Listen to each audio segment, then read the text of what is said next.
வணக்கம் மக்களே, தமிழ் புத்தாண்டு நல்வாழ்த்துக்கள். ஸோ ஒரு டைம் வந்து நான் சக்திமான்னு பார்த்துருந்தவனா இப்போ பக்திமான் ஆக்கிட்டாங்க. ஸோ இன்றைக்கி பார்த்தீங்கன்னா கோயிலெலாம் போயிட்டு அப்படி ஜிம்முக்கு போனேன். நீங்கள் நினைக்கிற மாதிரி பெரிய நான் ஜிம்முலாம் போய்ட்டு ஒர்க் அவுட் பண்ணுறாலாம் கிடையாது. ஸோ ஏதோ ஒரு பண்ணிட்டு இருப்பேன். இப்போது 1 வீக்காக தான் போகிறேன். 1 வீக்கில் முழுசாக எத்தனை நாள் போட்டிங்கன்னா ஒரு 3 நாள் தான் போயிருப்பேன். ஸோ 500 ரூபா தான் ஜிம். 500 ரூபாய்க்கு வர்த்து தான். அங்கே டிவிலேருந்து எல்லாம் வச்சுருக்காங்க. நம்ம ஒர்க் அவுட்லாம் பண்ணிட்டு தான் வந்தோம். டெய்லியும் கடை ஓப்பன் பண்ணும்போது இன்றைக்கி போட்ட காசு எடுத்துடணும் கடவுளே சொல்லிட்டு தான் நான் ஆரம்பிப்பேன். ஆனால் அந்த மாதிரி தான் நிலமை இருக்குது. நம்ம ரெகுலர் கஸ்டமர் பார்த்தீங்கன்னா 3 மினி நோ பர்மருக்கு ஒரு நார்மல் நோ பர்மருக்கு ஆர்டர் கொடுத்தாரு. அது போட்டாச்சு. அதுக்கப்புறம் லேஸ் பாக்கெட்டுமே ஆர்டர் வந்தது. ஸோ புத்தாண்டுக்கு ஓரளவுக்கு நல்லா தான் போயிடுச்சு. ஸோ நான் எப்பவும் பார்த்தீங்கன்னா க்ளீன் மட்டும் தான் கிளம்புவேன். ஒருத்தர் என்ன பண்ணியிருக்காரு யாருன்னே தெரியல.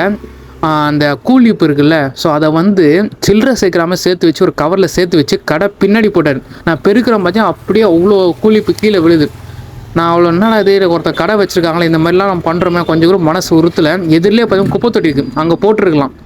இதுவே அவர் கடை வச்சுருந்து இந்த மாதிரி நடந்து தான் அவர் எவ்வளோ கஷ்டமாக இருக்கும். தயவுசெய்து இந்த மாதிரி பண்ணாதீங்க மக்களே. ஏன்னா எல்லோரும் தொழில்ன்றது கடவுள், அதான் சோறு போடுது.